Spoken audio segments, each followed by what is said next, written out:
If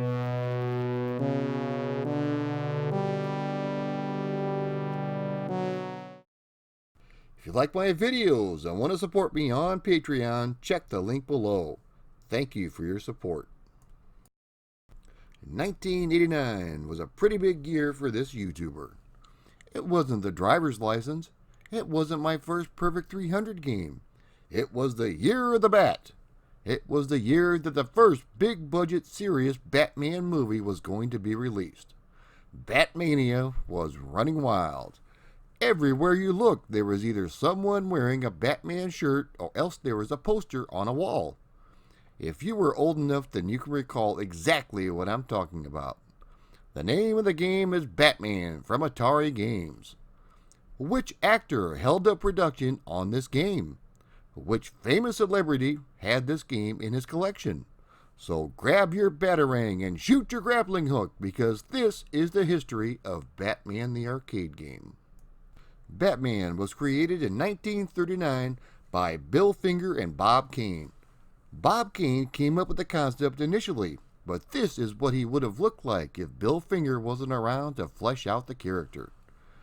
He changed the color of the costume and also gave him a full head mask with bat ears, instead of the small domino mask that Robin would later wear.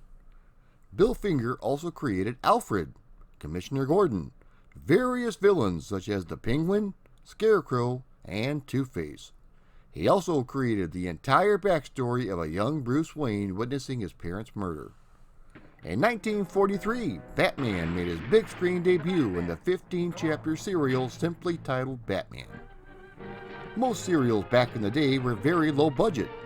For example, Batman drives a regular car and not a Batmobile. The serial did create some things that would be very important to the Batman mythos, including the Bat Signal and the Batcave.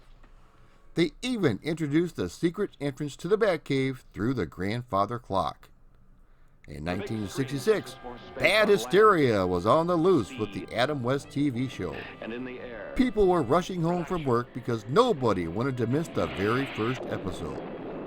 This was a monster success and drew a very high rating, but unfortunately it was just a fad, and 2 years later the series was canceled. And this brings us to 1989, where Atari designer Gary Frank was just given his dream assignment: making a video game based on Batman. Mr. Frank was a lifelong Batman fan, starting with the 1966 Adam West TV show. He had worked on one other superhero IP, and that was Superman the video game from Atari for the Atari 2600. He wanted the Batman game to be a single-player Double Dragon type game with lots of special effects, voices, and especially the Danny Elfman score from the movie. Late in the production, a videotape of the game was sent over to Jack Nicholson for approval. Mr. Nicholson felt that the likeness was not very accurate and would not sign off on it until major changes were made. They had no choice but to hold up production and make the necessary changes. They had to send it to Mr. Nicholson 3 times before he finally gave his approval. Batman the arcade game was released in late 1989 by Atari. The game sees you take control of Batman as he attempts to stop the Joker from unleashing his lethal laughing gas. You have an attack button and a jump button to aid you in your mission. You also have the ability to pick up batarangs to throw at the enemies, and there are plenty of enemies to throw at. You'll encounter a lot of the same thugs and thieves that you see in the movie, including Bob the Goon, the thug with the samurai sword, and more. The enemy design is extremely varied, which is a nice change of pace. The game follows the plot of the movie very closely, with you starting out on the streets of Gotham City. The graphics are very good, although something about the Batman sprite just doesn't seem right. Everybody else in the game is animated properly, but Batman walks like he's got diarrhea and is trying to make it to the bathroom in record time. The backgrounds are exceptional, especially on the museum level. First thing you notice is the actual music from the movie by Danny Elfman.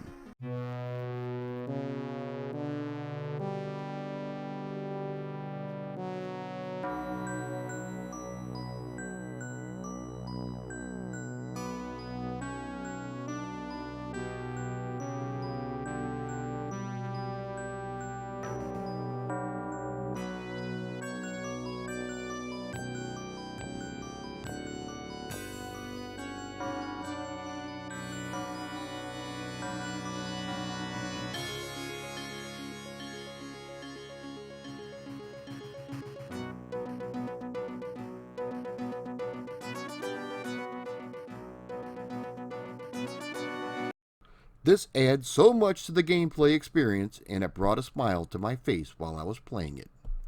There are loads of digitized stills from the movie, as well as the voices of Jack Nicholson and Michael Keaton.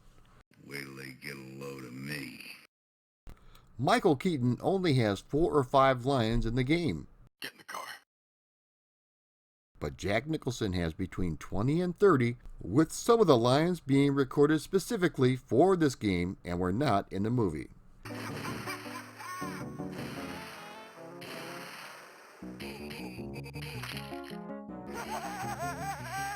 Hold on. The levels include Gotham City,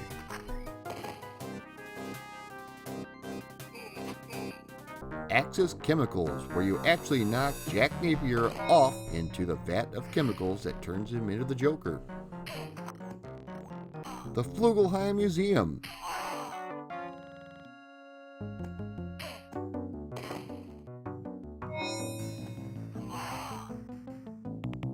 Gotham City outside of the museum,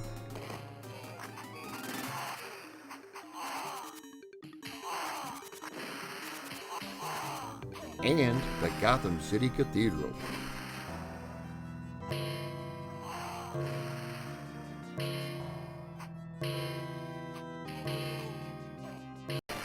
There are also points in the game where you are in both the Batmobile and the Batwing, where you have to shoot either the cars on the ground or shoot the balloons in the sky.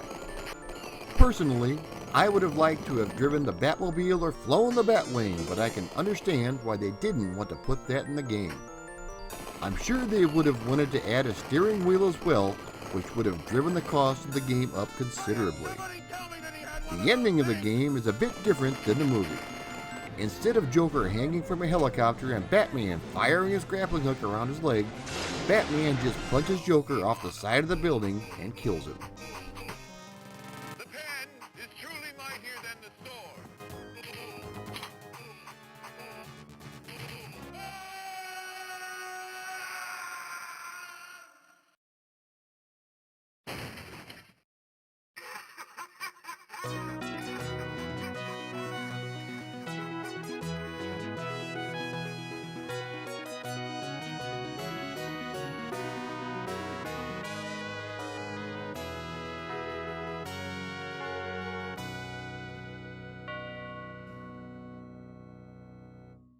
When Michael Jackson's arcade collection went up for auction, this game was among the various machines.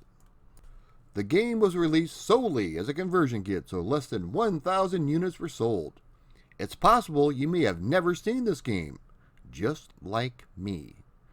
I first read about this game in Electronic Gaming Monthly, which was the holy bible back then. No screenshots were ever shown, and I've never ran across the actual arcade game. The only time I had a chance to play this was on MAME. Now let's talk about the conversions. Unfortunately, there aren't any. This is another of the unconverted gems of the arcade.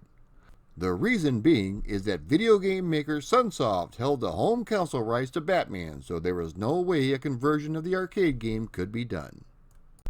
I've been a Batman fan all my life. My earliest memories are either the Aurora model kits that my brother had done or watching Adam West as Batman. So when I found out they were making a Batman arcade game, I was super stoked. I went to every arcade in my area and never got to see the actual arcade game. Now thanks to MAME, I've been able to play it. In my opinion, it's pretty good. Not great, but it's not bad either. I enjoyed it, but maybe it's just because I'm a Batman fan. If you ever see this game out in the wild, you might want to check it out because it might be the last time you ever see it. If you like my videos and want to support me on Patreon, please click the link below. It's only $1 a month, and my Patreon users get early access to all of my videos. Thank you. Also, be sure to like, share, and subscribe to my content. It's the only way my little channel can grow. Thank you.